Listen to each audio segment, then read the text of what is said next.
Здравствуйте, самые лучшие зрители! Меня зовут Полина. Знакомая картина. Вроде бы и ткань есть, но такая у нее непонятная расцветка, что смотришь и понимаешь, что в обычном лоскутном шитье сложно придумать из нее что-то путное. Выбрасывать? Ага, сейчас. Для начала нарежем квадраты примерно 10 на 10 сантиметров. Здесь не нужен точный крой, даже если где-то уголочки будут неровные, ничего страшного. И сразу приготовим ткань для основы. Нужен кусок крепкой ткани, которая хорошо сохраняет форму и не тянется. Легко и просто вырежем из нее круг. Я хочу сделать не очень большой, 34 сантиметра в диаметре. Для удобства можно его расчертить. А теперь немного рассортируем ткани. При этом будем учитывать, какой цвет ткани будет главным на виду. Ведь эти заготовки можно сложить по-разному. Отдельно отложим белые, отдельно темные. Меньше всего у нас лиловых и розовых деталей. Именно с них начнем работу. В центр лучше положить яркий оранжевый кусочек. Он будет закрыт сверху лоскутками, но для любопытных скроет серединку и будет немного лучиками проглядывать через лиловые детали. Квадратики складывать очень просто. Сначала сгибаем пополам, дальше по очереди подгибаем одну сторону, потом другую. Таким способом обычно складывают бумагу, чтобы вырезать снежинки. Получившиеся клювики укладываем острием к центру и прошиваем на швейной машинке. Серединка у нас лиловая, и больше такой ткани нет.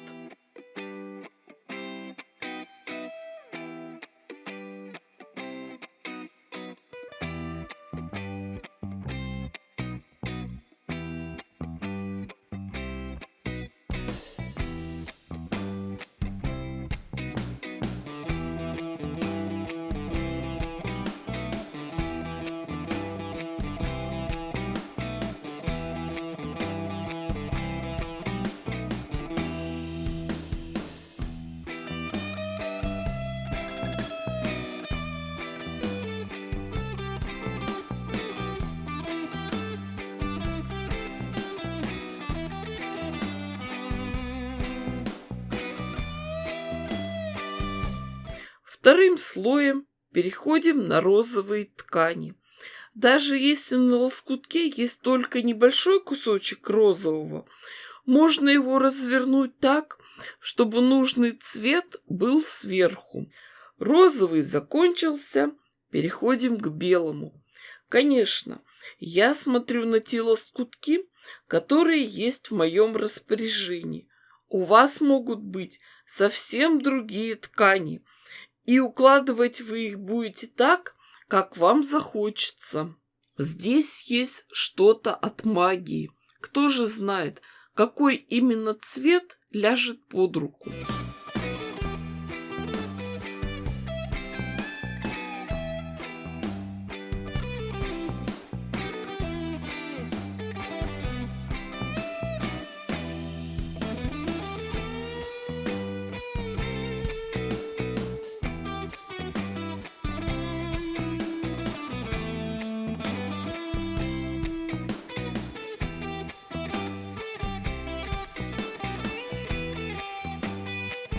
Несколько рядов сделаем белым, и потом можно переходить на серые с голубыми вкраплениями. Деталями-клювиками надо закрывать промежутки между деталями в предыдущих рядах. И еще одна рекомендация. Чтобы ваша работа не деформировалась и не пошла волной, надо, чтобы ткани лежали ровно, на одной плоскости с игольной пластиной. Для этого воспользуемся специальным самодельным приставным столиком. Мастер-класс на его изготовлении есть на моем канале.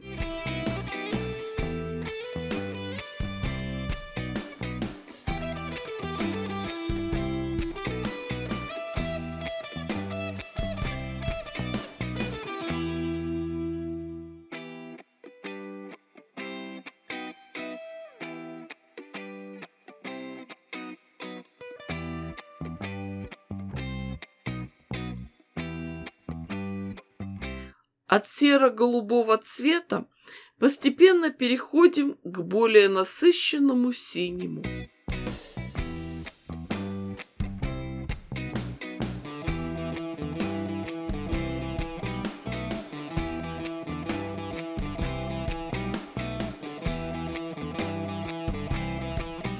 У меня есть немного темно-зеленых кусочков.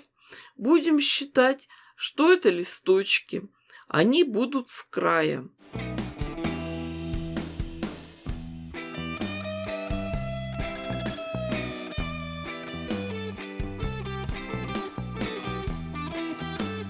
Сегодня у меня не очень большая заготовка в работе.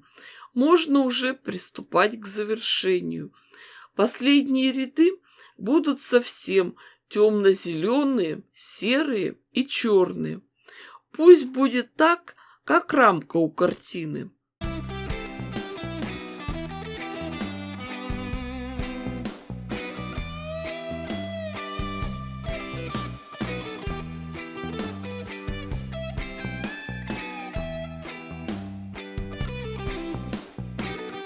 В конце остается обрезать лишние торчащие уголочки, подровнять края.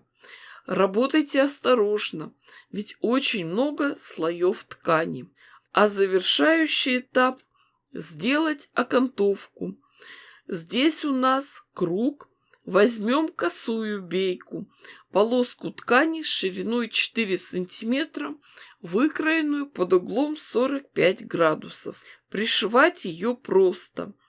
Самое начало бейки под огнем и начнем пришивать с лицевой стороны нашей подставки под горячее. Бейку укладываем свободно, без натяжения. Строчка на ширину лапки.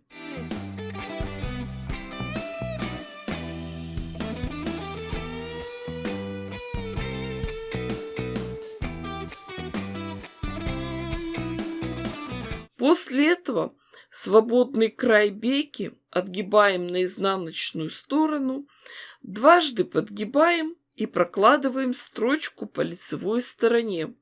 Шьем шов в шов. Потом он будет закрыт наплывающей тканью и не будет заметен. А с обратной стороны шов проходит по бейке. Все очень красиво и аккуратно. Но если вы новичок, то сначала лучше подшить эту бейку иголкой с ниткой, а потом уже прокладывать строчку на машинке. Получилась у меня прекрасная подставка под горячее диаметром 34 сантиметра. Вернее, это я так думала, что это будет подставка под горячее. Но потом поняла, что такую красоту жалко портить горячими кастрюлями. Поэтому вшила еще и петельку. Тогда можно будет ее повесить на стенку и просто любоваться этим узором. Честно говоря, даже сама не ожидала, что получится такая эффектная вещичка. Вы же сами видели, какие ткани были в моем распоряжении. В общем, девочки, я дала вам идею, а у вас все получится гораздо лучше, чем у меня. Шейте, творите, пробуйте, делайте. Присоединяйтесь к моим группам в гостях у Полины, ВКонтакте и в Одноклассниках. Ищите меня на платформе Яндекс.Дзен. Все ссылки на мои контакты есть в описании под видео. Вы можете в тех группах размещать фотографии своих работ. С вами была Полина. Всем пока-пока и до скорых встреч!